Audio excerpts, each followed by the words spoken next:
So this session has a long-standing tradition. It is something that is running every single year and is something that is close to my heart. So by background and interest, I'm a scientist, so it's very easy to be excited about scientific progress. But we should never forget, in order for this progress to turn into better outcomes for patients, this program actually has to reach patients. And that's not a given. It's easy to forget that in all this excitement and presentations, and we go to conferences, we think that automatically means that patients will have access to it. And unfortunately, that has not been the case. Over the last years, we have been very much involved in access to novel therapies because melanoma, as probably this audience is very well aware of, changed from a disease with a median survival of 6 to 9 months in 2011, when my husband was diagnosed, for example, to one where we now accept that 50% of our patients survive a stage 4 diagnosis. And we have had some recent results at ESMO this year.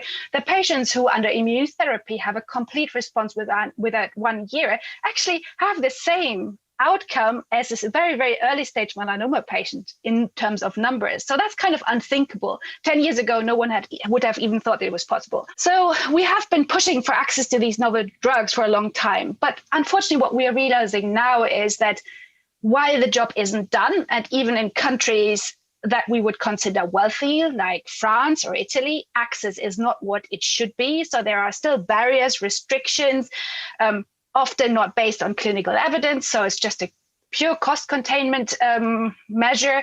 So that is far from done. But what we now see that even in settings where everything is available, it depends very much on having a working infrastructure in place that captures patient early on, that makes sure that patients are diagnosed early enough, and if that's not the case, that they receive the appropriate treatment in a timely manner. So we now see that education of medical professionals, and especially, of course, oncologists, is critical in this. Melanoma is not such a frequent cancer. It's not classified as rare, but it's not, especially in the advanced setting, it's not a frequent cancer. So not everyone will be familiar with it, and especially not with the new therapies.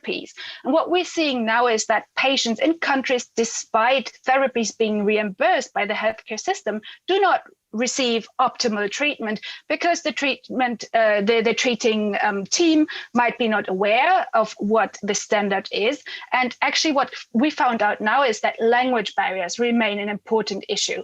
So we have international guidelines. These are always only published in English. And not every oncologist is actually able to read and understand English at that level. So that means we really critically have to have translations, and then ideally, of course, adaptations to a country level of these international guidelines. And I feel that societies like EADO or other societies have a big role to play in educating and training professionals to ensure that this wonderful progress actually reaches those in need.